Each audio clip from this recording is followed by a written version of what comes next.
So, hello everyone. This is lecture number 15 of some basic concepts of chemistry. अब यहाँ से देखिए, पिछली क्लास में हमने एनसीईआरटी का होमवर्क करने को दिया था और जो बेस लेवल का चैप्टर है वो तैयार हो चुका है। तो हमारे मतलब एक फाउंडेशन फर्स्ट चैप्टर की बिल्डअप हो चुकी है।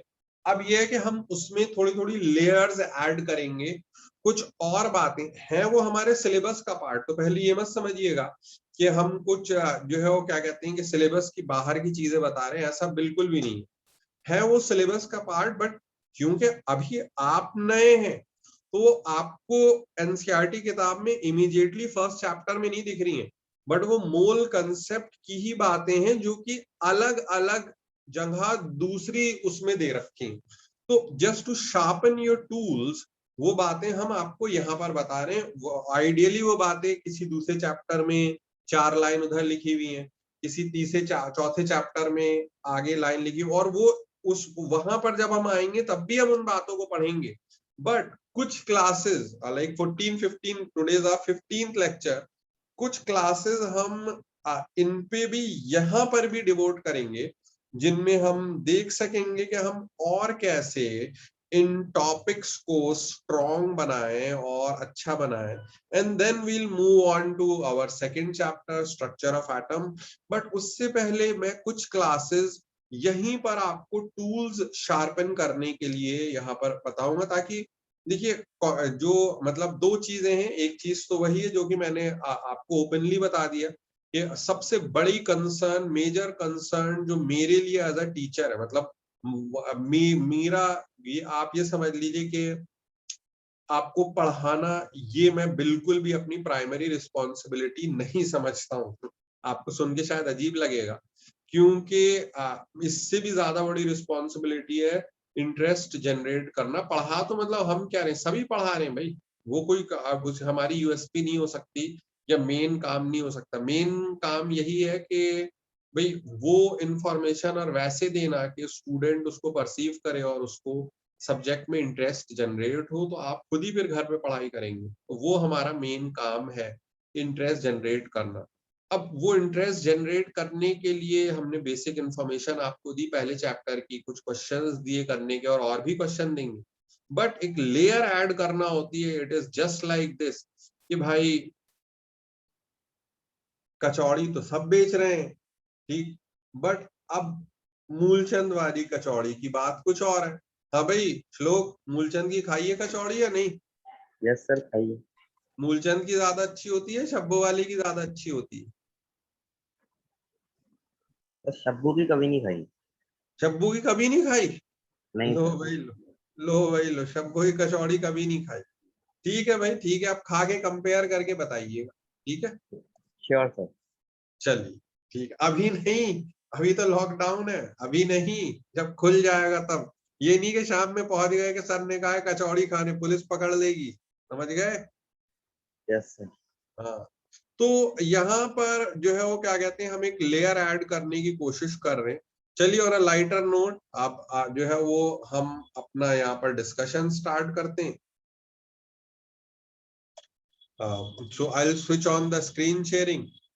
जो हमने क्वेश्चंस करने को दिए थे, we can have a look at that also and then we'll move forward. पहले हम कुछ जरा पॉइंट्स, थोड़ी सी पढ़ाई कर लेते हैं और बाद में फिर डीपीपी का डिस्कशन करेंगे।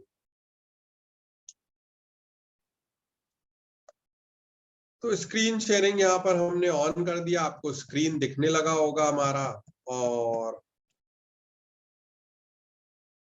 ठीक, होमवर्क क्वेश्चन में अगर खैर वो मैं, चलिए एक अभी तो डेडलाइन पहले खत्म हो जाए, उसके बाद में फिर आगे नेक्स्ट क्लास में भी डिस्कस कर सकते हैं। देखिए, हमने 10th क्लास में फर्स्ट चैप्टर में एक छोटा सा आर्टिकल पढ़ा हुआ है कि डिकम्पोजिशन रिएक्शन में एक ये होते हैं, thermal decomposition reaction, thermal decomposition reaction, thermal decomposition reaction. कि भाई बहुत से कंपाउंड रहते हैं कि हीट करने पे ऐसे कैल्शियम कार्बोनेट है, हीट करने पे, जी बताइए अनुश्री क्या बनाएगा? Sir, calcium oxide and carbon dioxide. Very good. Calcium oxide and carbon dioxide. Calcium oxide and carbon dioxide. तो ये हीट डिकम्पोजिशन रिएक्शन है, हीट करने पे दो प्रोडक्ट मिल रहे हैं, मगर और क्योंकि हीट करने से मिल रहे हैं इसलिए थर्मल डिकम्पोजिशन कहला रहा है। तो हम यहाँ पर हमारा एंडेवर यही है यूजिंग दिस आर्टिकल। आर्टिकल की हेडिंग क्या है? हाँ भाई पढ़िए अनुश्री, क्या लिखा हुआ है? Action of heat on some important compounds. हाँ, अब ये हीट करने पे कैसे कंपाउंड ब्रेक करके थर्मल डिकम्पोजिशन होने के बाद में क्या प्रोडक्ट देते हैं उसी को हम देखने वाले हैं। तो आप लोग भी ये हेडिंग डाल लेंगे। अब ये सब देखिए, ये सब आर्टिकल्स हैं जो कि किताब के ही हैं, प्लीज ये समझ लिया। यहाँ प्योरली टीचर का रोल आ जा रहा है, जैसे हर कोई, इसीलिए मैंने कचौड़ी के एग्जाम्पल दिए। सर कचौड़ी घर में भी बनती है, कचौड़ी हमारे घर के बराबर में कोई स्वीट शॉप है वहां पर ही बनती है, और कचौड़ी आपके सबसे फेमस शॉप में भी मिलती है। तो जो मगर उनका एक फ्लेवर होता है। तो यहाँ पर भी ये है कि अब ये जब बेसिक चैप्टर मैंने कवर कर दिया, तो अब हम थोड़ा सा अपने हिसाब से मोल्ड करके कुछ आर्टिकल्स करा रहे हैं। उसका फायदा सिर्फ ये होगा कि आपकी प्रॉब्लम सॉल्विंग एबिलिटीज बहुत ज्यादा शार्पन हो जाएंगी। हेडिंग डाल लीजिए, action of heat on some important compound. Whenever I am saying heat, I am interested in thermal decomposition reaction. तो लिख लीजिए भाई, ये हेडिंग डालिए, फिर काम स्टार्ट करते हैं।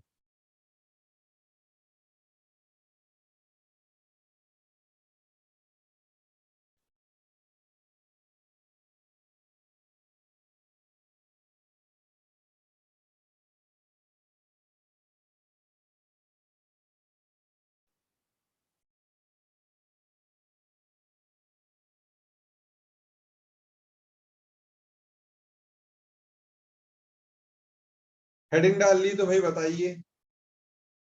Yes, sir, W.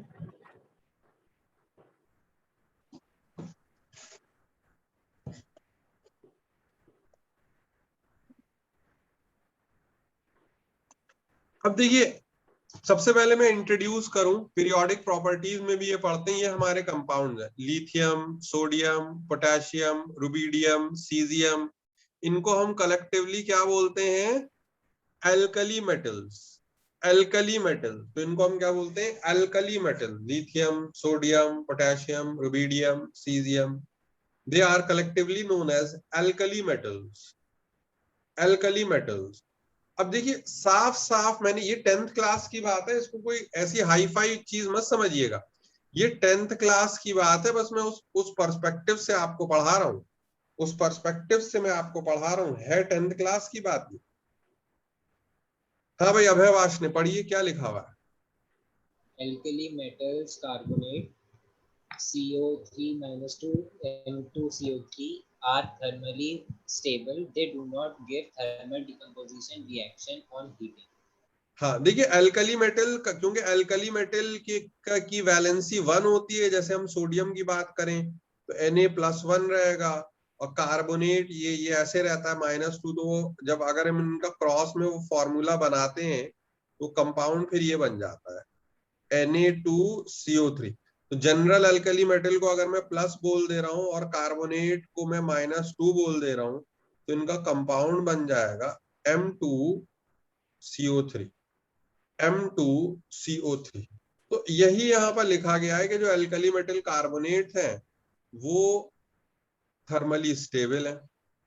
Thermally stable का मतलब कि उनको चाहे कितना भी हीट कर लोगे वो कुछ भी थर्मल डिकम्पोजिशन नहीं करेंगे। जो वो वाली बात है कि ये एकदम पिघल जाएंगे, टूट जा वैसे जाएंगे, मगर ये डिकम्पोज करके कोई और प्रोडक्ट नहीं देंगे, नहीं देंगे। इसीलिए तो आपको सोडियम बाइकार्बोनेट हीट करने पे सोडियम कार्बोनेट मिल जाता है, मगर सोडियम कार्बोनेट को हीट करने पे कुछ नहीं मिलता है।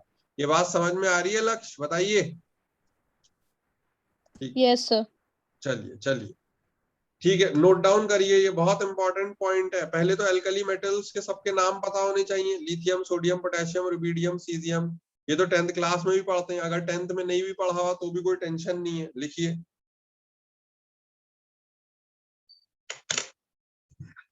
हाँ भाई मयंक, याद रहेंगे नाम? Yes sir.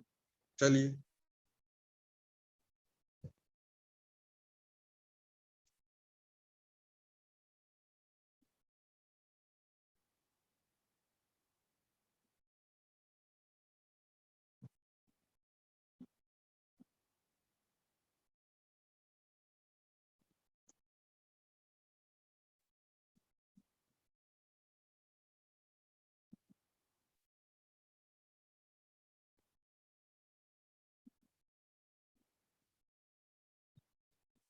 लिख लिया, एलिमेंट के नाम लिखे, बताइए please. Yes, sir. Yes, sir. चलिए अब ये देखिए, ये लिखिए, एल्कली मेटल कार्बोनेट, फिर यहाँ पे कॉमा लगा लीजिएगा। कार्बोनेट को तो मैंने समझा दिया है, कार्बोनेट किसे कहते हैं, CO3 2-, फिर कॉमा लगा लीजिएगा। एग्जाम उनका फॉर्मूला ऐसे आएगा निकल के, M2CO3। फिर अपनी बात में यहां से कहना चाह रहा हूं कि एल्कली मेटल कार्बोनेट जो है M2CO3 जिनका फॉर्मूला होगा वो थर्मली स्टेबल है। थर्मली स्टेबल होने का क्या मतलब है? प्रत्यक्ष गुप्ता बताइए, थर्मली स्टेबल होने का क्या मतलब है? सर वो रिएक्ट नहीं करेंगे? नहीं, वो हीट करने पे टूट के कोई दूसरी गैस नहीं निकालेगी। ठीक, इसका मतलब ये है। आप बात समझे या नहीं? वो हीट करने पे देखिए, हीट करने पे वो डिकम्पोज नहीं करेंगे। डिकम्पोजिशन का क्या मतलब होता है? What do mean by decomposition reaction, बताइए। 10th क्लास अपने वर्ड में भी बता सकते हैं, मैं कोई एकदम वर्बेटिम डेफिनेशन नहीं पूछ रहा हूँ। सर एक जो sir A B equal to A plus B हो जाता है, गिव्स ए प्लस बी, मतलब एक कोई कंपाउंड टूट के ए और बी दे देते हैं। ठीक, हाँ भाई रैयान बताइए, आप ही हैं जिसने साइंस का पेपर दिया हुआ है, बताइए। सर क्या चीज sir? What do mean by decomposition reaction? बाकी सबको तो कोरोना ने पास कराया है। Sir, decomposition reaction is that reaction in which compounds break down into two or more. हाँ, तो एक कोई ऐसा रिएक्शन जिनमें कि वो हीट करने पे, अगर थर्मल हो रहा है तो हीट करने पे Yes, sir. ब्रेक डाउन कर जाए, दो या दो से ज्यादा। डिकम्पोज का मतलब हो रहा है टूटना। तो इन्होंने भी सही बताया था प्रत्यक्ष ने कि भाई A B gives me A and B, दो पार्ट में ब्रेक कर रहा है, बट थोड़ा आंसर की लैंग्वेज फॉर्मेटिंग जरूरी थी। तो हम वही कहना चाह रहे हैं कि ये थर्मली स्टेबल है, यानी ये इनको हीट करने में देखिए क्या लिखा हुआ आ रहा है प्रत्यक्ष, बताइए। Na2CO3 on heating no reaction। हाँ, तो नो रिएक्शन का मतलब है कि कुछ नहीं मिल रहा ना, जैसे थे वैसे ही पड़े हुए। नो रिएक्शन का मतलब यही है ना कि कुछ नहीं हो पा रहा, हीट करने पे भी कुछ नहीं हो रहा। तो इसी, जब हीट करने पे कुछ नहीं हो रहा, इसीलिए तो मैं इनको क्या बोल रहा हूँ, Stable. अब बात समझ में आई या नहीं? थर्मली स्टेबल वर्ड से आप क्या समझते हैं, बताइए। वही पूछा था, आप समझ में आया थर्मली स्टेबल के नहीं? यानी it is, it does not decompose even on heating, it is stable against heat। Heat करने के बाद भी कुछ नहीं होता, कुछ नहीं बिगड़ता उसका।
बताइए, लिखा भाई, लिखा, ये नोट डाउन किया?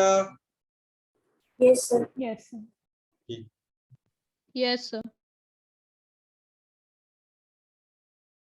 हाँ भाई श्लोक, लिथियम एल्कली मेटल है या नहीं है?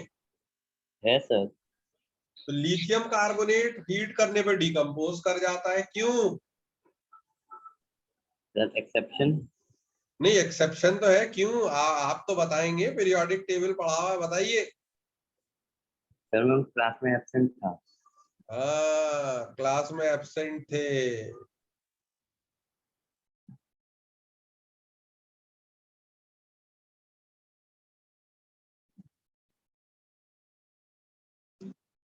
डायगोनल रिलेशनशिप की वजह से, बट अभी तो इतना ही लिख लीजिए कि लिथियम सिर्फ आप ये समझ लीजिए कि एक ऐसा एल्कली मेटल है जिसकी कार्बोनेट हीट करने पे ये दे देती है और CO2 ये निकाल देगी। जो चीज ये यहाँ पर ये देखिए, ये तो सॉलिड फॉर्म में है तो ये यही रह जाएगा, ये गैस बन के एस्केप कर जाएगी और ये यहीं रह जाएगा। जो चीज यहीं रह जाएगी वो क्या कहलाएगी? रेसिड्यू। जो स्केप करके निकल जाएगी वो तो निकल जाएगी। तो लिथियम का आपको बहुत ध्यान रखना है। डायगोनल रिलेशनशिप ये पीरियोडिक टेबल में फिर से पढ़ाएंगे अभी जब थर्ड चैप्टर आएगा। भाई ये फर्स्ट वाला चैप्टर तो ऑलमोस्ट खत्म होने वाला है, मैं उसके एक्स्ट्रा पॉइंट्स करवा रहा हूँ यहाँ पर। कॉम्पिटिटिव पॉइंट ऑफ व्यू से कुछ एक्स्ट्रा बातें बताने की कोशिश कर रहा हूँ कि लिथियम कार्बोनेट आपके इकलौता ऐसा एल्कली मेटल कार्बोनेट है जो हीट करने पे डिकम्पोज करेगा, वरना बाकी सब नो रिएक्शन देंगे। तो ये भी नोट डाउन कीजिए, लिथियम कार्बोनेट वेरी इंपॉर्टेंट।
लिख लिया तो बताइए, आगे बढ़े।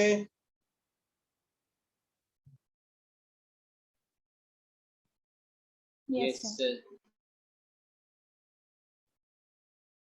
अब ये देखिए, ये क्या है? अब ये एल्कली मेटल बाइकार्बोनेट बोलते हैं HCO3 माइनस को। जैसे कि हमारा बहुत फेमस कंपाउंड जो कि अभी हम 10 में पढ़कर आ रहे हैं, NaHCO3, इसका क्या नाम है? The baking Baking soda. हाँ, या फिर सोडियम Bicarbonate. Bicarbonate. बाइकार्बोनेट या फिर बेकिंग सोडा। तो ये है एल्कली मेटल बाइकार्बोनेट या MHCO3 बोल ले, बेकिंग सोडा। इसको हमको मालूम है कि हीट करने पे बाइकार्बोनेट हीट करने पे क्या दे देता है? Carbonate, H2O liquid, CO2 gas. तो ये सब तो हीट करते हैं, तो ये सब लोग तो निकल ले जाते हैं, बस बचा हुआ यही रह जाता है रेसिड्यू की फॉर्म में। तो लिखिए, इसको नोट डाउन करिए। Alkali metal bicarbonate are thermally unstable होंगे, ये हीट करने पे रुके नहीं रहेंगे, ये डिकम्पोज कर जाएंगे हीट करने पे। तो जो डिकम्पोज कर जाए हीट करने पे, जो टूट जाए, वो तो यानी अनस्टेबल है। मैं लेकर भी आऊंगा बेकिंग सोडा और उसे जहां गर्म करूंगा तो वो एकदम से उसके अंदर से गैस निकलेगी, CO2 निकलेगा, निकल के चला जाएगा, पानी बन जाएगा और Na2CO3 बन जाएगा। तो लिखिए, इसको नोट डाउन करिए जल्दी से, फिर हम देखेंगे कि कैसे क्वेश्चन पूछे जाते हैं।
Sir done.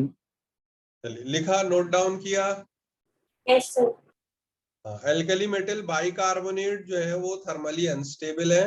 बेस्ट एग्जांपल तो इसका सोडियम बाइकार्बोनेट ही है, जो कि हम 10 में पढ़कर आ रहे हैं। अगर जनरल लिखना है तो वो ये होगा, अगर जनरल लिखना है तो जनरल ये होगा।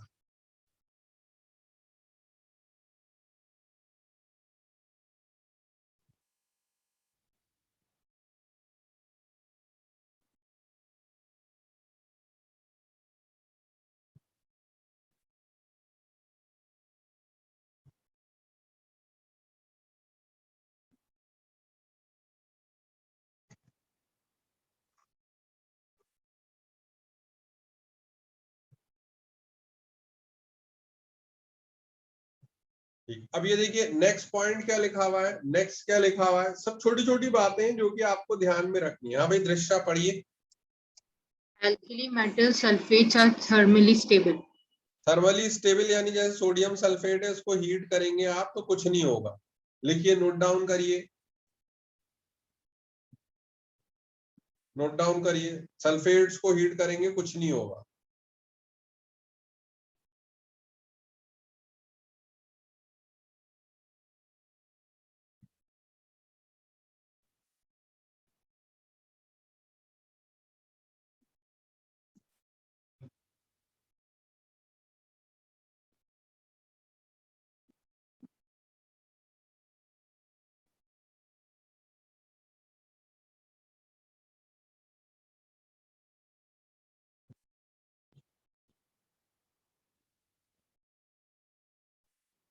Sir done.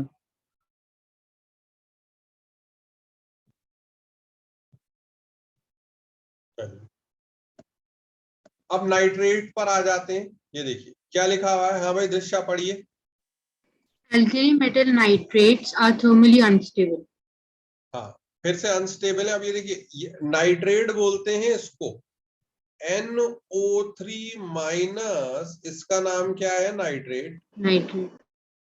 ठीक, और NO2 माइनस, इसका नाम क्या है, नाइट्राइट। तो आप ये देखिए कि हीट करने पे नाइट्रेट किसमें कन्वर्ट हो जा रहा है, नाइट्राइट, और क्या दे देगा, O2 गैस। तो जनरल तो ये रहेगा, और स्पेसिफिक वाला सोडियम का एग्जाम्पल ले लिया। तो नोट डाउन करिए, इसको नोट डाउन करिए।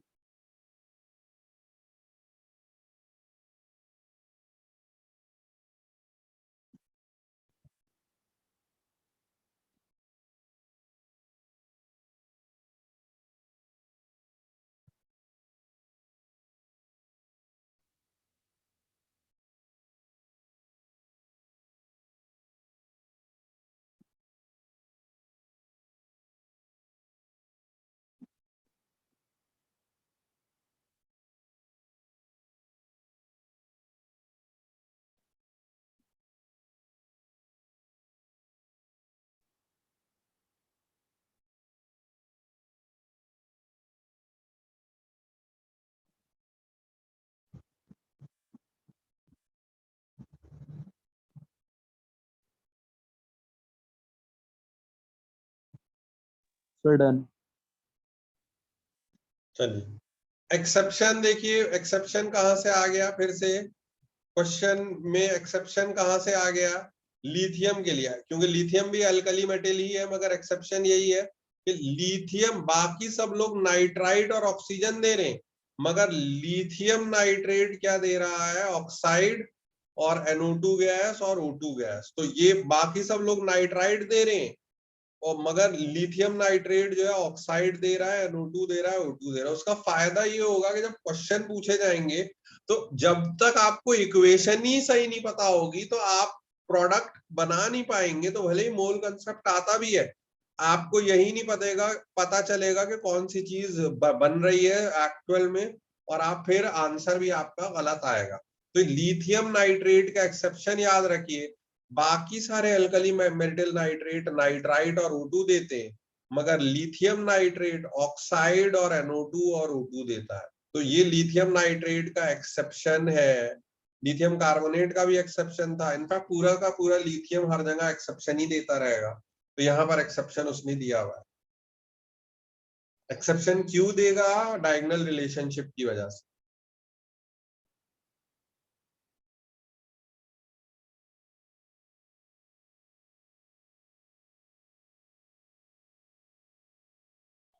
सर होता क्या है ये डायगोनल रिलेशनशिप? पीरियोडिक टेबल में पढ़ेंगे सर।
Done, sir. चलिए लिख लिया, लिखा। Yes, sir. Yes, sir. चलिए चलिए नेक्स्ट अब देखिए ये आते हैं हमारे alkaline earth metals, beryllium, magnesium, calcium, strontium, barium. Ba का मतलब क्या होता है? बेरियम। तो ये कलेक्टिवली ये क्या कहलाते हैं? Alkaline earth metal. इनको पहले नोट डाउन कीजिए। लास्ट में आपके खैर रेडियम भी आता है मगर उसको हम लिख नहीं रहे हैं क्योंकि वो रेडियो एक्टिव है, तो इन्हीं तक को लिख रहे हैं।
लिख लिया भाई, लिख लिया, बताइए।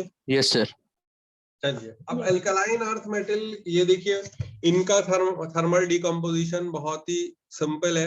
जैसे कि इनसे पूछा था अनुश्री से कि कैल्शियम कार्बोनेट को जब हम हीट करेंगे तो क्या मिलेगा? Calcium oxide. जो चीज बची रह जाएगी सॉलिड वाली वो तो क्या कहलाएगी? रेसिड्यू। और जो चीज निकल जाएगी वो Escape. गैस बन के हाँ स्केप कर जाएगी। तो ये जनरल तो ये लिखा है, एक स्पेसिफिक एग्जाम्पल कैल्शियम कार्बोनेट वाला लिखा है। अभी दीपाली लिख रही है ये सब या नहीं? Yes, sir. टेस्ट में क्वेश्चन आएंगे इन सब पे Okay. जी। क्वेश्चन कैसे आएंगे पूछ लेंगे, बताइए कैल्शियम कार्बोनेट मैंने इतने ग्राम हीट किया तो कितने ग्राम रेसिड्यू बचा रह गया। तो अब जब मुझे यही नहीं मालूम कि कैल्शियम कार्बोनेट हीट करने पे बनाता क्या है तो मैं रेसिड्यू फिर कहां से निकाल पाऊंगा? आपको बात समझ में आई? Yes, sir. अभी समझाऊंगा और अभी और समझाऊंगा।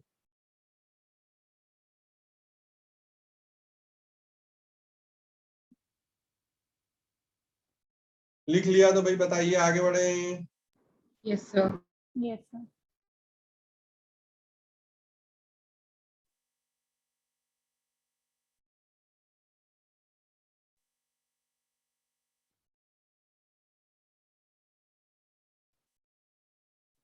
Can we move ahead? Yes, sir. Yes, sir.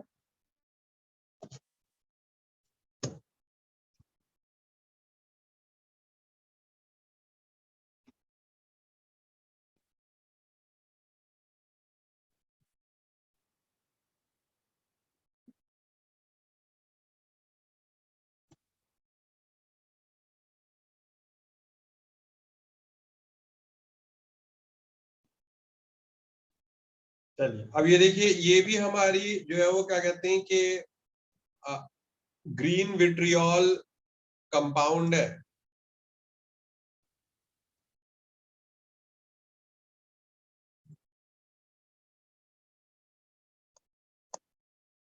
जो कि हीट करने पे थर्मली डिकम्पोज कर जाता है, Fe2O3 देता है, SO2 देता है, SO3 देता है, और ये 14H2O भी क्योंकि हाई टेम्परेचर पर हो रहा होता है निकल जाते हैं। तो यहाँ पे सिर्फ ये वाली चीज बची रह जाएगी, ये तो रेसिड्यू है। अगर आपको ध्यान हो तो आपकी 10th क्लास की बुक में ये रिएक्शन लिखा हुआ है, नोट डाउन Yes, sir. कीजिए, नोट डाउन करिए।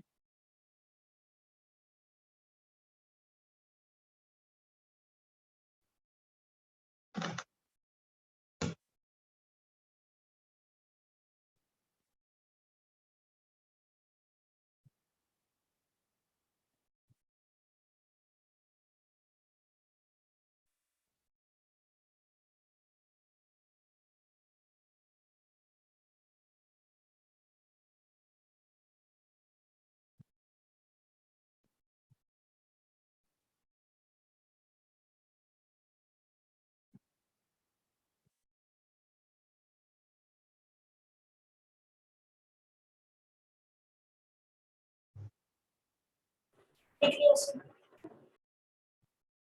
लिख लिया भाई, लिख लिया।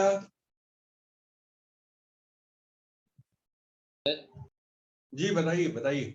सर ये विट्रियोल इसका नाम है या फिर इसका कुछ मतलब होता है? नाम है सर, नाम है, ग्रीन विट्रियोल, ग्रीन विट्रियोल नाम है एक्चुअली में। देखिए आपको मालूम है ना, मैं जल्दी मैं आपको बताऊं,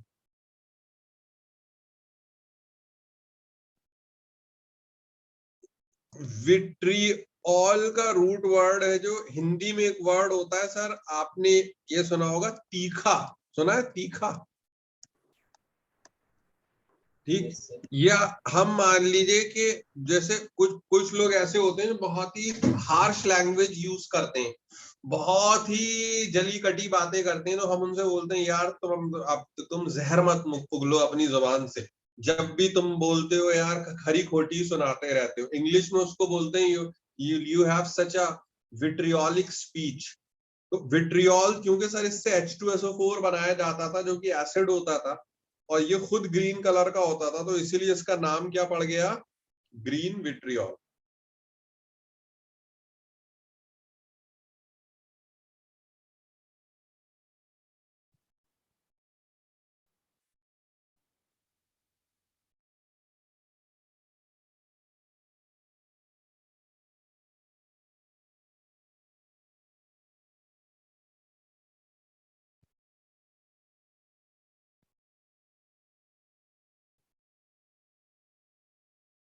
आगे बढ़े। Yes, yes sir. सर। चलिए अब ये देखिए कुछ और कंपाउंड है बहुत ज्यादा इंपॉर्टेंट, बहुत इंपॉर्टेंट। ये देखिए लेड नाइट्रेट, इसको PbNO3 होल ट्वाइस है, लेड नाइट्रेट, लेड नाइट्रेट।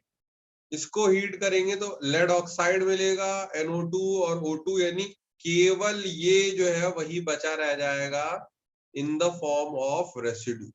मैं यहां पर ही वो चीज लिखवा रहा हूं जो चीज इंपॉर्टेंट है, एज सरप्राइजिंग एज इट में साउंड, कि इन्हीं सबके थर्मल डिकम्पोजिशन की आपको ज्यादा जरूरत पड़ेगी, इन्हीं के थर्मल डिकम्पोजिशन की आपको ज्यादा जरूरत पड़ेगी।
आगे बढ़े भाई, आगे बढ़े। Yes, sir. Yes, sir.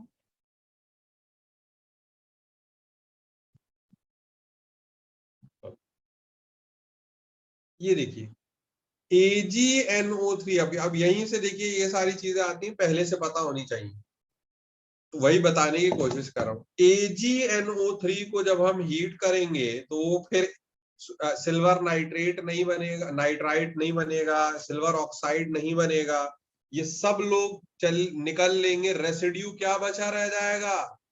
Residue Deepali, residue क्या बचा रह जाएगा?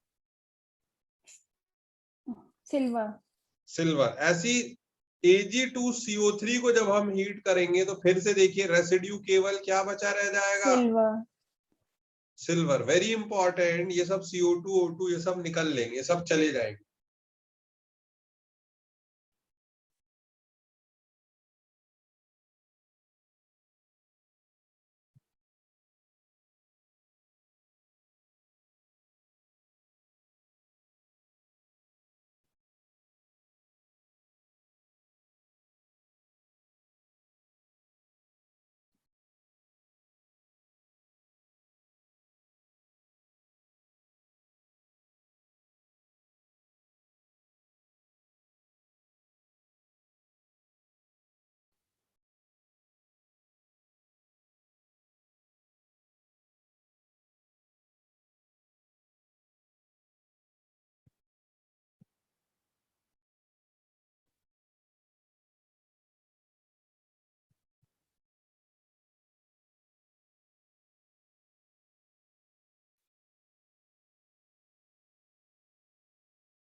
बताइए भाई, आगे बढ़े। Yes, sir. अब देखिए क्वेश्चन है,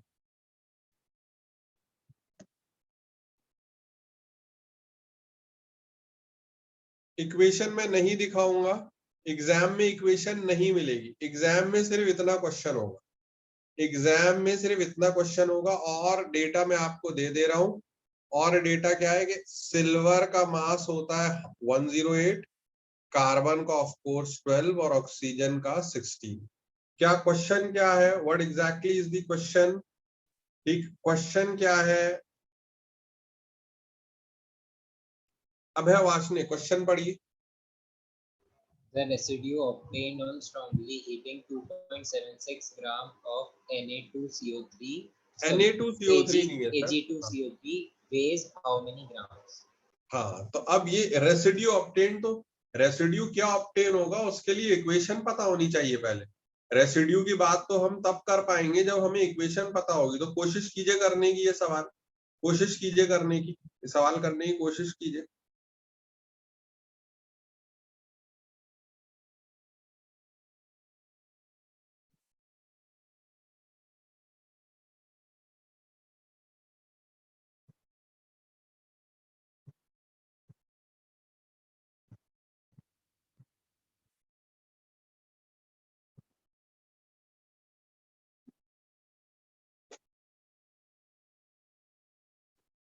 Sir, 216 gram. 2.16 2.16। चलिए देखते हैं बाकी लोग Yes, भी sir. करें। 2.16 grams.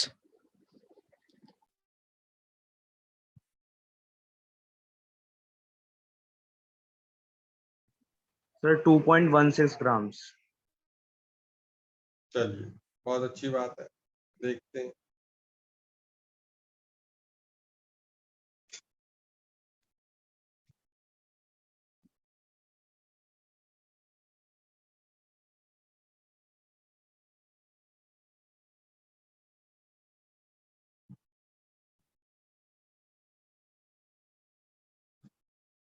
चलिए देखते हैं क्या है। ये देखिए Ag2CO3 को जब हम हीट करेंगे तो ये बनेगा, ये तो जो मैंने एरो बनाया हुए थे गैस बन के निकल लेंगे। 2.76 ग्राम का मतलब है कि इसके नंबर ऑफ मोल्स कितने, given mass upon gram molecular mass, यानी 0.01 मोल्स है Ag2CO3, जो कि अगर 1 मोल होता तो वो इसके Ag के 2 मोल बना देता। 0.01 मोल्स है तो Ag के 0.02 मोल्स बना देंगे। अब 0.02 मोल्स बना देंगे तो 0.02 मोल्स का मास कितना होगा, गिवन मास मोल्स बराबर given mass upon gram molecular mass, gram molecular mass से मल्टीप्लाई किया तो 2.16 ग्राम। 2.16 ग्राम। बट ये देखिए सवाल तभी पॉसिबल था, वही बच्चा कर सकता था जिसको ये इक्वेशन बताओ, जिसको, वरना ज्यादातर लोग पता है क्या गलती करते हैं, ये देखिए, हाँ भाई श्लोक, ये देखिए क्या गलती करते हैं, Yes. आप यही कर आते, ये देखिए, ये लिख कर आते आप। तो जब मैंने इक्वेशन ही गलत लिखी है तब मैं अपना रेसिड्यू उसे मानता, और जब रेसिड्यू उसे मानता तो मास भी गलत निकालता या नहीं। Yes, sir. तो यानी ये जब मैंने इक्वेशन ही गलत लिखी है, जब मैंने पेड़ बबूल का लगाया है तो मुझे आम तो मिलेंगे नहीं। Yes, sir. तो इसीलिए इक्वेशन सही जानना जरूरी है। Are you getting my point what I am saying? Yes, Yes, sir. sir. चलिए, बहुत अच्छी बात है, बहुत अच्छी बात है। अब जो है वो क्या कहते हैं कि वही इस पे बेस्ड ही हम मान लीजिए एक आध क्वेश्चन करते हैं।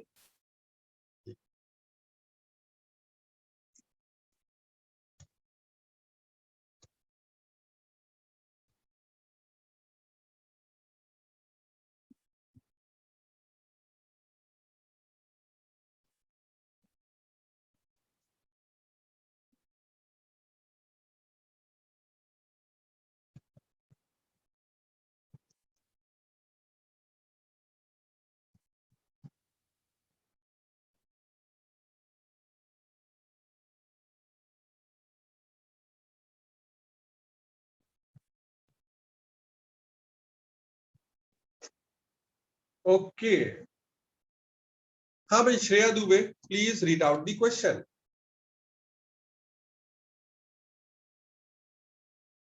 श्रेया दुबे प्लीज क्वेश्चन पढ़िए। Yes, sir. Find the mass of residue obtained on heating 50 grams of 90% pure calcium carbonate. Okay, so please solve the question. The necessary data which I can provide to you is this.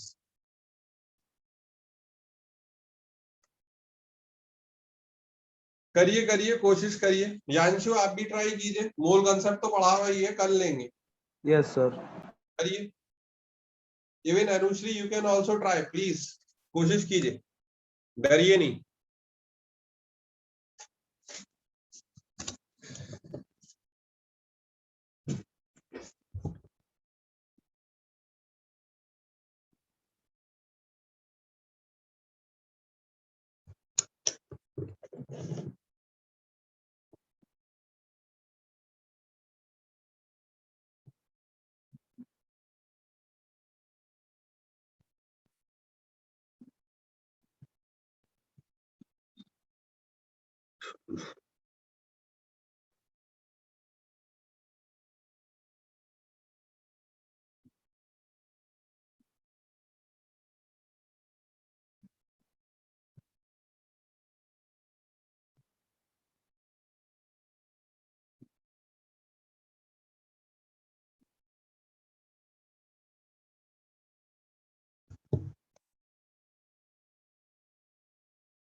भाई इतना time तो नहीं लगना चाहिए।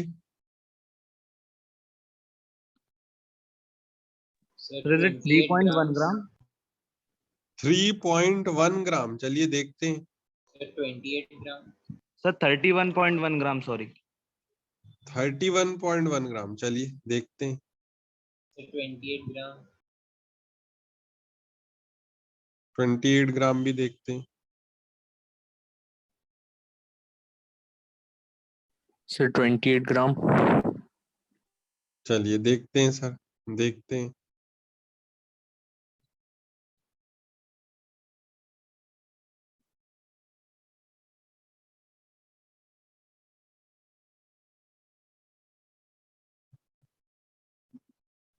Sir, it will be 25.2 gram.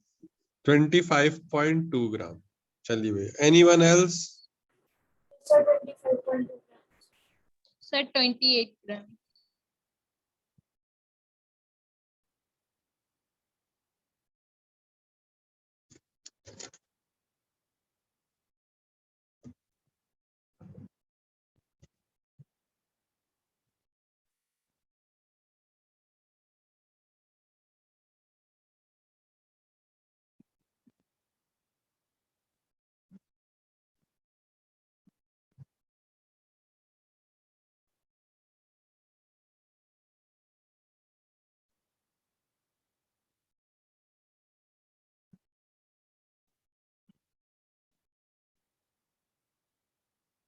चलिए भाई देखते हैं। सबसे पहले हम यहाँ पर इक्वेशन लिखेंगे कि what do we mean bye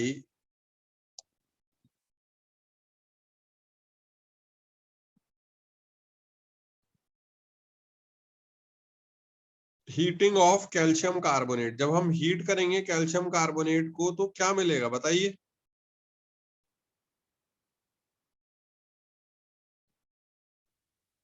CO और CO2। तो अब 50 ग्राम्स तो क्या हम कैल्शियम कार्बोनेट को हीट कर रहे हैं, मगर Sir, उसकी प्योरिटी, हाँ बताइए। Sir, 25.2 grams है। Sir, वो चलिए गलत चलिए कैलकुलेशन हो गई थी। ठीक है। अब वो 90% प्योर है, तो यानी बाकी तो उसमें मिट्टी है, कुछ है ही नहीं, फालतू की चीज है। तो आप ये बताइए कि उसमें कैल्शियम कार्बोनेट में 90% प्योर है, यानी कितना कैल्शियम कार्बोनेट है हमारे पास में? 45 grams. 45 ग्राम। 45 ग्राम, तो अब 45 ग्राम है, तो यानी 45 ग्राम तो लिखा हुआ है, ठीक है, यानी कितने मोल है? 0.45 moles. 45 divided by gram molecular mass 100, यानी 0.45 मोल्स। तब 0.45 मोल्स है, यानी फिर कैल्शियम ऑक्साइड के कितने मोल्स होंगे अनुश्री बताइए? 0.45. हाँ 0.45 मोल्स। और यही तो हमारा भाई, ये देखिए एक चीज मैं कहना चाहूंगा कि यही तो हमारा क्या है? Residue. रेसिड्यू। यही तो हमारा रेसिड्यू है, यही तो हमारा रेसिड्यू है।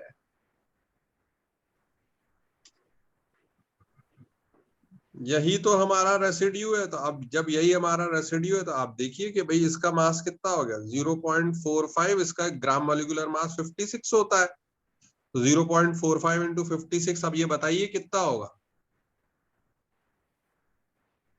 Sir, 25.2. 25.2. 25.2 grams. 25.2 ग्राम, इतना हमको मिला। तो आपको ये समझ में आया भाई? बताइए, ये समझ में आया? Yes, sir. Yes, sir. Yes, sir. Yes, sir.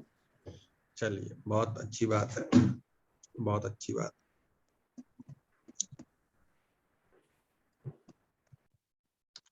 अब यहां से थोड़ा सा हम अपना डिस्कशन मोल्ड करते हैं और डीपीपी नंबर 5 पे हम डीपीपी नंबर 6 इनफैक्ट दी थी। तो डीपीपी नंबर 6 आपने अभी कुछ ट्राई करी है, उसको थोड़ा बहुत कुछ डाउट्स हैं, या अभी एक दिन का वेट करें फिर बाद में डिस्कस करें? बताइए। Sir, अभी ट्राई नहीं की है। अभी ट्राई, Training. चलिए कोई बात नहीं। वैसे मैंने पहले भी कहा था कि जो है वो होमवर्क कंप्लीट करें उसके बाद में ट्राई करें। पहले होमवर्क कंप्लीट करें, उसके बाद में ट्राई करें। अब इसी देखिए हम एक्स्ट्रा आर्टिकल जो हम कवर कर रहे हैं, उसी लाइन में हम अपने अगले एक्स्ट्रा आर्टिकल की तरफ जाते हैं। वॉल्यूम स्ट्रेंथ ऑफ H2O2 लिख लीजिए, नेक्स्ट आर्टिकल की हेडिंग डाल लीजिए, volume strength of H2O2, volume strength of H2O2, volume strength of H2O2. So please write the heading for the next article, volume strength of H2O2.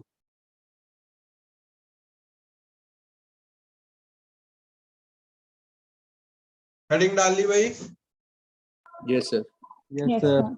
देखिए H2O2 क्या होता है कि बिल्कुल पानी की तरह दिखने वाला कंपाउंड रहता है। H2O2 ये लिक्विड बिल्कुल वाटर की तरह दिखता है मगर होता नहीं है, और ये आराम से ही मतलब रूम टेम्परेचर पर ही ये डिकम्पोज होने लग जाता है धीरे, स्लाइट हीटिंग पे तो पूरी तरीके से डिकम्पोज हो जाता है। तो एक तो ये H2O लिक्विड दे देता है और साथ में और क्या निकाल देता है, O2 गैस। एक तो ये पानी ही बना देगा, मगर पानी ज्यादा इंपॉर्टेंट चीज नहीं है। हम इसमें बहुत ज्यादा इंटरेस्टेड हैं, इसलिए ये साथ में और क्या निकालता है, O2 गैस। तो इसको नोट डाउन कीजिए।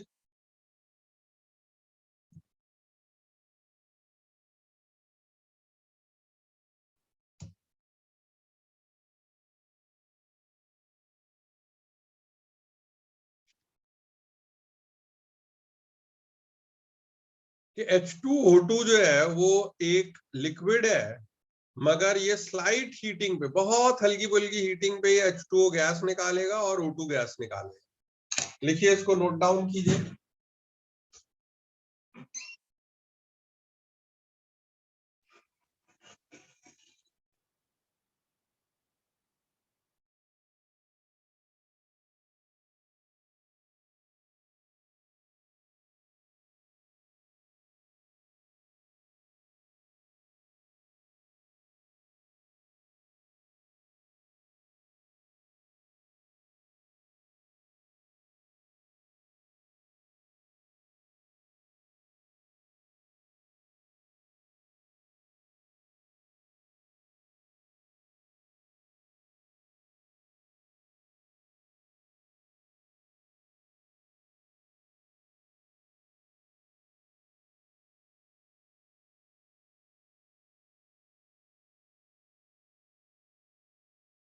बताइए भाई, लिख लिया?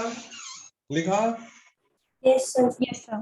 हाँ, देखिए अब इसका एक्चुअली में क्या रोल है, हमें काम क्या करना है, वो कुछ ऐसी बात है कि H2O2 हम लिक्विड की फॉर्म में यहाँ बीकर में लिए हुए रहते हैं। जैसे इस बीकर में हमने H2O2 लिया हुआ रहता है।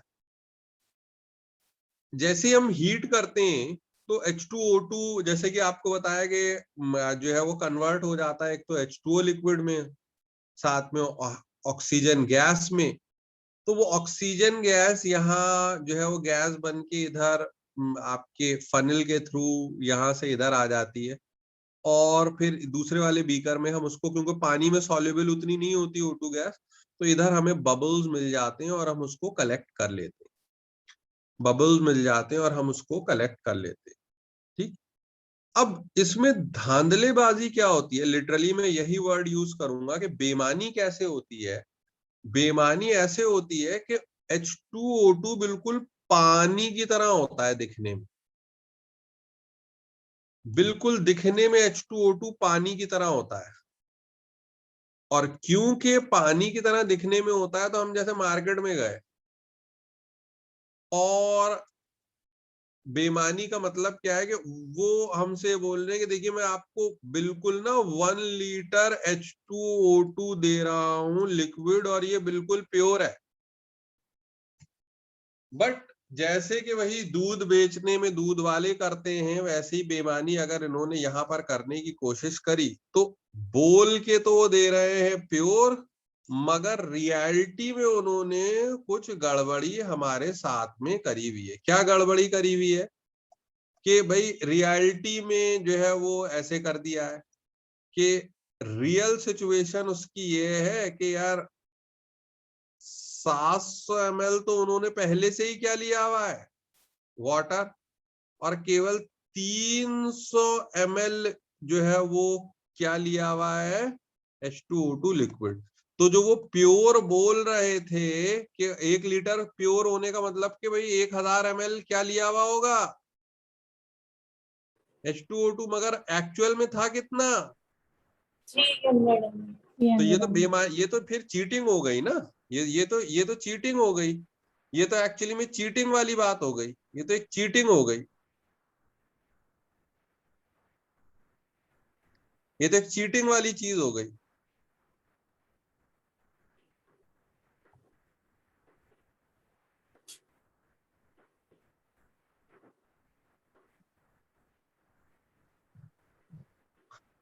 कि भाई आप बोल रहे हैं कि प्योर है मगर है नहीं प्योर, आप बोल रहे हैं कि है प्योर मगर जो है वो क्या कहते हैं, है नहीं प्योर। तो ये लाइक ये चीटिंग हो गई।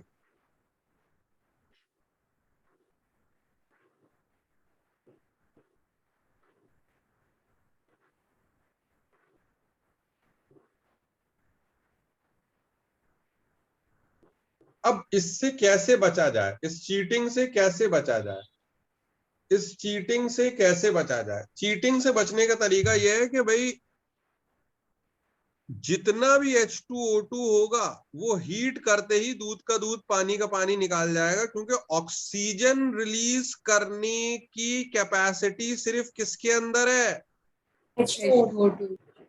H2O2 के अंदर। O2 गैस रिलीज करने की कैपेबिलिटी सिर्फ किसके अंदर है? भाई ये काम पानी नहीं करने वाला। क्या पानी को हीट, यार आप बताइए भाई रैयान, पानी को हीट करेंगे तो क्या ऑक्सीजन गैस मिलेगी? No sir. पानी को जब हम हीट करेंगे तो ऑक्सीजन गैस तो मिलेगी नहीं। तो यहीं से पता लग जा रहा है कि ये ठीक नहीं।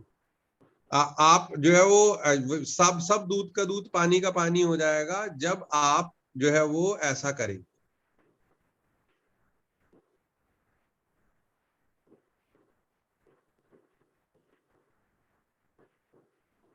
बात समझ में आई? Yes sir. Yes.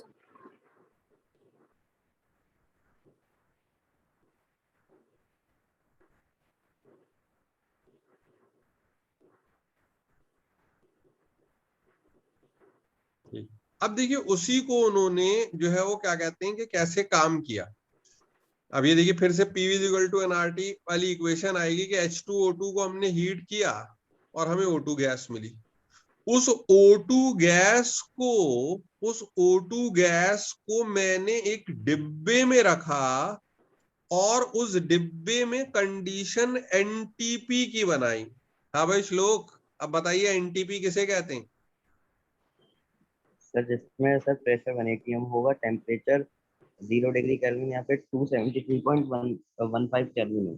हाँ, जो उसको अब जो है वो क्या कहते हैं, क्योंकि पुराना वाला ही हम लेक्सिकन यूज कर रहे हैं, normal temperature and pressure, temperature 0 degree centigrade और प्रेशर 1 atm अगर इसको रख रहे हैं, तो हमने जानबूझ के जो O2 गैस निकली है उसको ट्रांसफर किया यहाँ से और एक ऐसे डिब्बे में रखा कि जहां कंडीशन क्या हो, NTP की, यानी कि pressure 1 atm, temperature 0 degree centigrade. बात कुछ समझ में आई?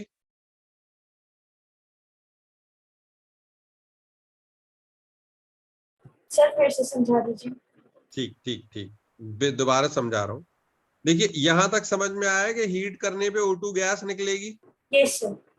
ठीक, फिर एक और स्टेटमेंट कि gases occupy all the available volume, gas को आप जितनी भी वॉल्यूम में रखेंगे उतनी वॉल्यूम में रह लेगी। ये बात समझ में आ रही है? Yes sir.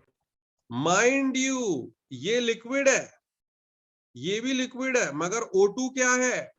यस। गैस। तो गैस को आप यहां से निकाल के ले गए और एक आपने दूसरे डिब्बे में ट्रांसफर कर दिया। अब उस डिब्बे की वॉल्यूम तो आपको डिसाइड करनी है कि भाई कितना बड़ा डिब्बा लेना है। आप समझ रहे हैं या नहीं? Yes sir. तो हमने ऐसे डिब्बे की वॉल्यूम वो एडजस्ट करी है कि वहां प्रेशर कितना रहे, 180. टेम्परेचर कितना है 0 degree Celsius.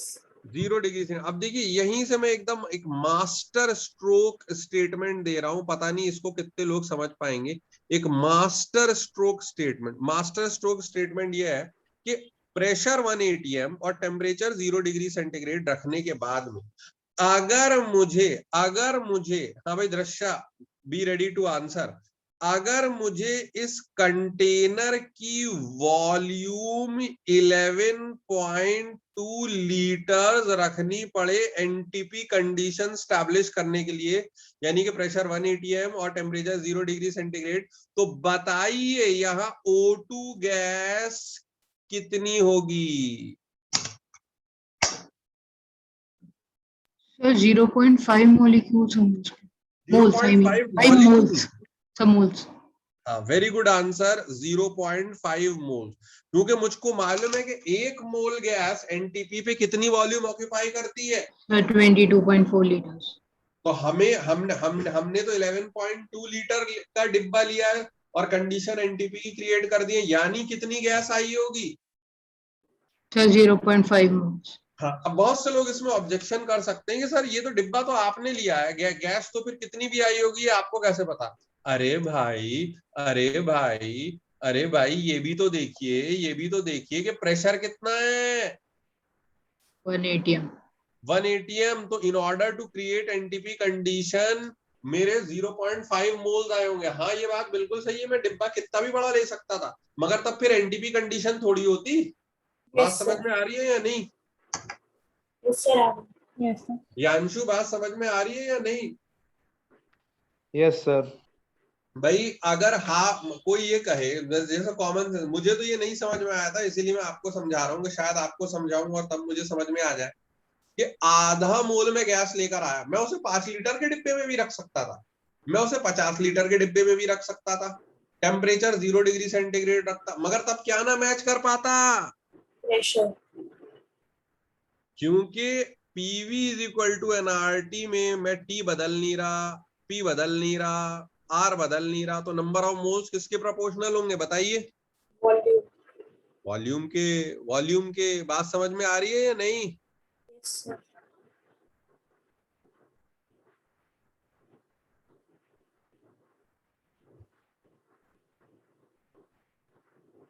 ठीक, तो अब यहीं से आप देखिए कि एक हम जो है वो अगला आर्टिकल जो अपनी ये तो सबने लिखा हुआ था। Yes, sir. Yes, sir. ये अब क्या है वो ये देखिए, ये समझिए कि मोल्स को मैं वॉल्यूम ऑफ कंटेनर से कोरिलेट करूंगा। मैं काम क्या करने वाला हूं, मोल्स ऑफ O2 गैस को मैं कोरिलेट करने वाला हूं, कोरिलेट करने वाला हूं volume of container in which O2 gas is kept at NTP। क्यों करने वाला हूं कोरिलेट, क्यों करने वाला हूं? क्योंकि O2 गैस से मुझे एक दूसरी चीज के बारे में पता चल जाएगा। हाँ भाई श्लोक, किसके बारे में पता चल जाएगा? वॉल्यूम स्ट्रेंथ तो सर अभी बताया ही नहीं है। O2 गैस से मुझे पता चल जाएगा किसके बारे में? सर मोल्स या Sir, कि ये H2O2 है या नहीं? हाँ, और है तो कितनी है, बात समझ रहे हैं या नहीं? Yes, sir. प्योर, क्योंकि अगर H2O2 है तो वो हीट करने पे क्या निकालेगी? Oxygen. Oxygen. हाँ, तो ऑक्सीजन गैस को हम ऑक्सीजन गैस को एक तरीके से हम बेंचमार्क लेंगे कि ऑक्सीजन गैस से हम क्या निकाल लेंगे? प्योरिटी ऑफ H2O2, कितना पानी मिला हुआ है और कितना H2O2 मिला हुआ है। बात समझ रहे हैं आप या नहीं? Yes, sir. Yes, sir. हाँ, तो ये जो है वो क्या कहते हैं कि इस चीज को आपको समझना है कि मोल्स ऑफ H2O2 ये फिर यूज होंगे, यूज टू डिटरमाइन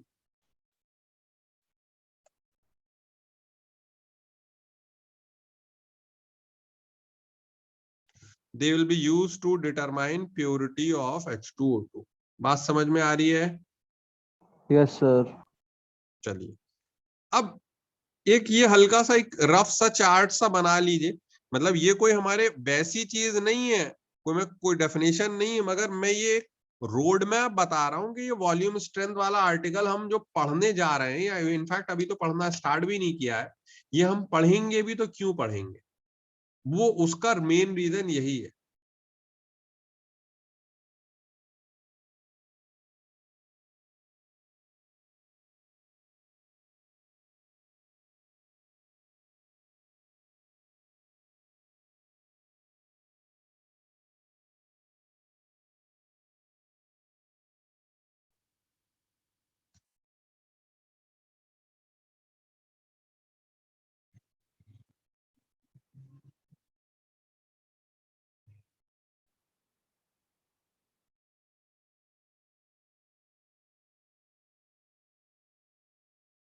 डन।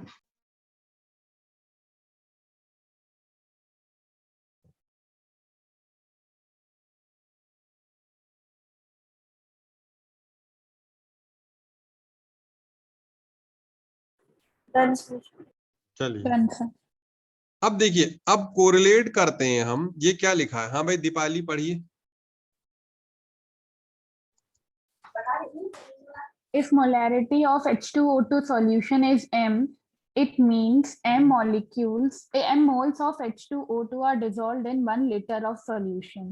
भाई मोलैरिटी का मतलब ही यही होता है, number of moles upon volume. तो हम मान सकते हैं कैपिटल M मोल्स डिसॉल्व्ड है 1 लीटर ऑफ सॉल्यूशन में। बात समझ में आ रही है? Yes, sir. लिखिए, फिर लिखिए, फिर अभी आगे बढ़ाएंगे।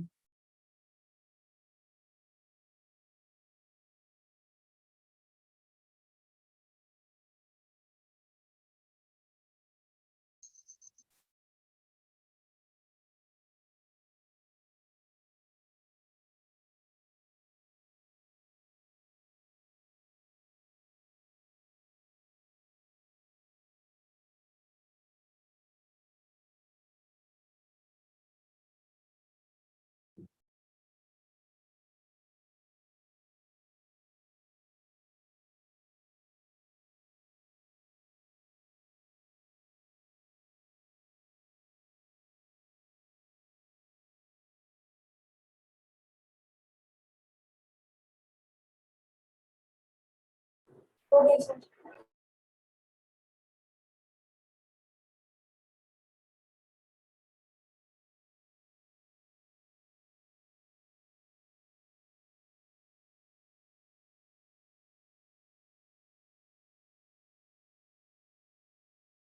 ठीक है, अब ये देखिए, अगर मैं मोलैरिटी जिसमें मैंने H2O2 को पानी के साथ मिला रखा है, यानी मैंने M मोल्स डिसॉल्व किए हुए थे 1 लीटर में, किए हुए थे या नहीं? हाँ भाई दीपाली बताइए। Yes, sir. तो अब ये देखिए, ये वो वाली जो इक्वेशन थी, मैंने उसको 2 से मल्टीप्लाई कर दिया और ये इक्वेशन लिख दी। Is this a balanced equation? Yes, sir. अब ये बैलेंस्ड इक्वेशन है, तो ये इक्वेशन ये कह रही है, बहुत ध्यान से देखिए, ये इक्वेशन ये कह रही है कि 2 मोल H2O2 कितनी O2 गैस दे रहे हैं? 1. हाँ, बस ये लिक्विड है, ये लिक्विड है, और O2 क्या है? Gas. गैस। तो 2 मोल H2O2 O2 गैस कितनी दे रहे हैं? 1 mole of O2 gas. यानी कि 1 मोल H2O2 लिक्विड O2 गैस कितनी देगा? Half mole of oxygen gas. यानी कि capital M moles of H2O2 liquid O2 gas कितना देगा? M/2 mole of oxygen gas. M/2 mole of oxygen gas. जिस gas को मैं यहां से निकाल के घुमाने ले जाऊंगा, कहां घुमाने ले जाऊंगा? सिंगापुर। कहां ले जाऊंगा घुमाने?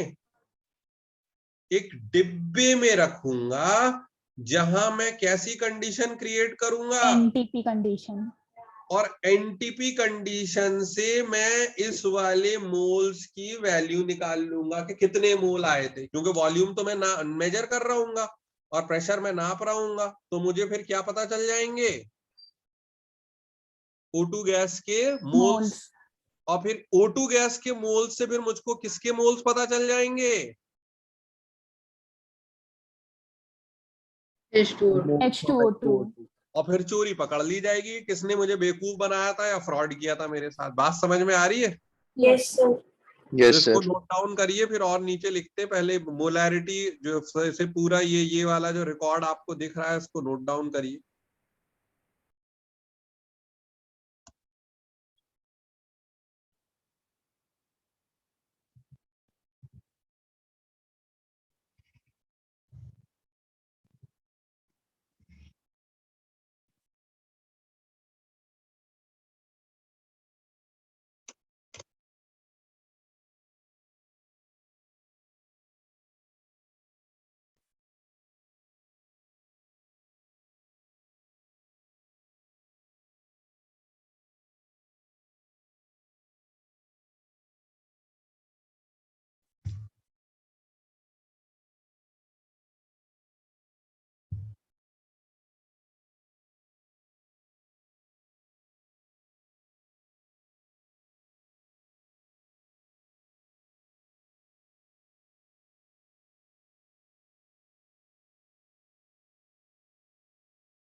लिखा भाई, लिखा? बताइए प्लीज, बताइए। Yes, sir. Yes.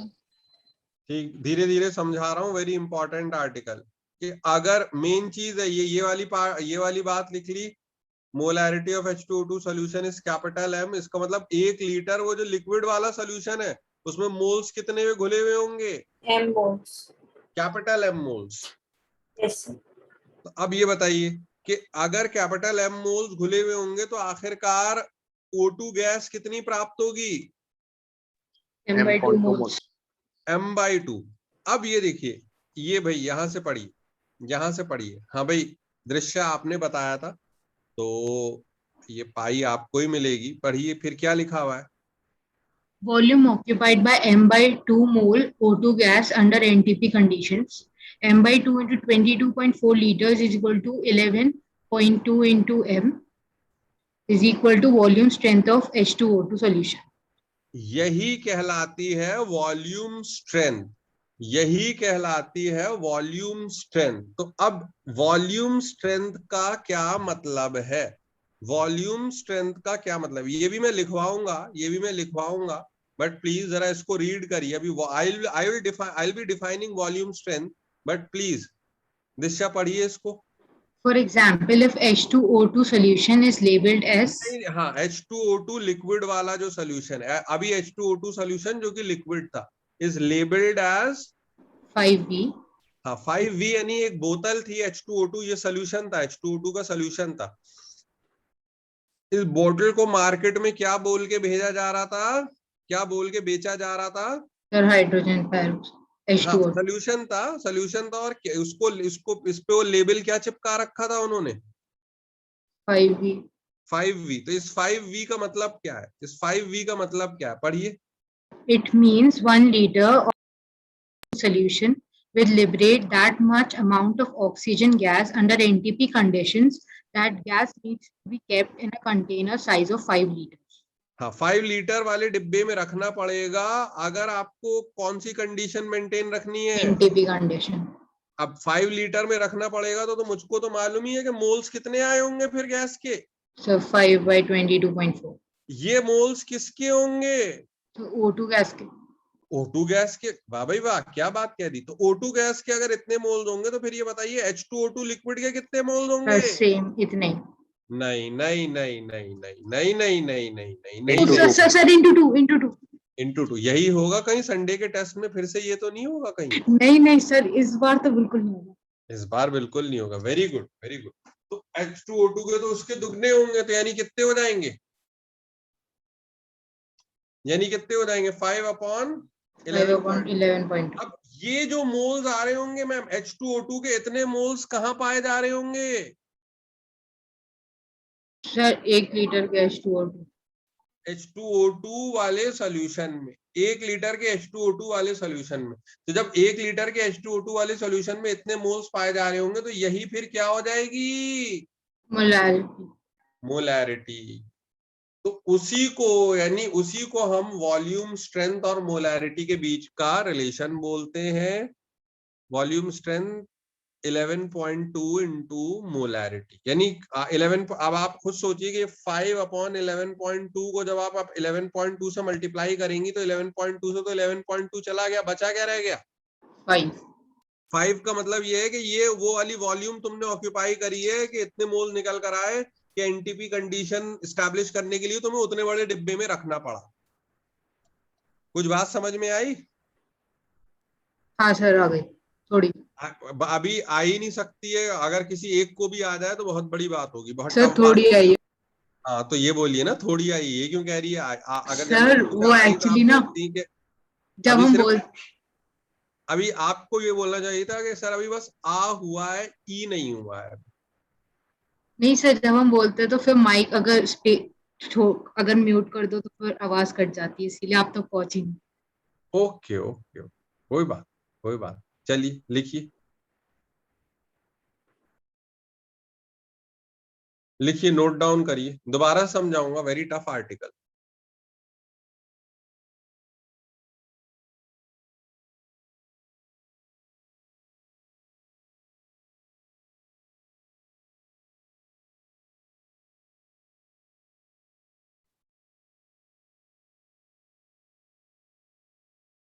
सर जब O2 गैस हम पर आई थी तो सर फिर उसे इंटू 2 क्यों करा था सर? हाँ सर, इंटू 2 इसलिए करा था। बहुत अच्छा क्वेश्चन पूछा है ये, अभी लिख लीजिए, उसको बताऊंगा फिर। ये लिख लीजिए, we have 2 minutes at our disposal, फिर बताऊंगा। इंटू 2 इसलिए करा था कि सर इक्वेशन आप देखिए, 2 मोल H2O2 1 मोल O2 दे रहा था ना, तो हमें जितने O2 के मोल मिले उसके दुगने मोल होंगे ना H2O2। Yes sir. इक्वेशन देखिए, आप अपने आप ही आंसर मिल जाएगा इंटू 2 क्यों किया था।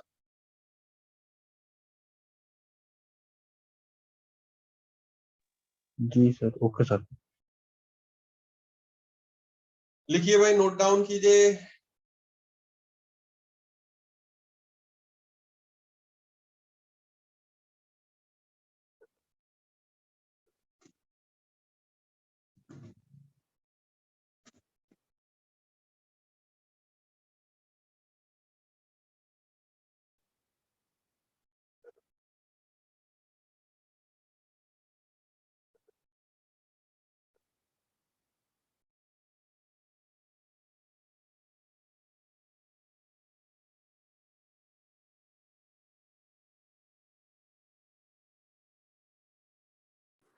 Yes, yes. लिख लिया? नो सर, अभी 2 मिनट। लिखिए लिखिए, आराम से लिखिए, आराम से लिखिए, समझ समझ के लिखिए।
Sir, done.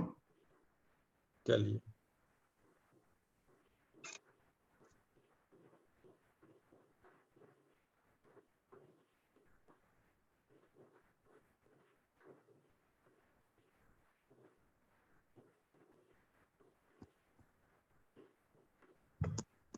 अब देखिए ये जो चीज है और इसके फिजिकल मैनिफेस्टेशन हम और इसको क्वेश्चन की फॉर्म में, और अगर कोई नेचुरल सी बात है अभी समझ में नहीं आया होगा तो जस्ट लिख लीजिए। फाइनल फॉर्मूला ये आता है, वॉल्यूम स्ट्रेंथ बराबर 11.2 इंटू क्या मोलैरिटी है, एम क्या है, molarity of H2O2 liquid solution.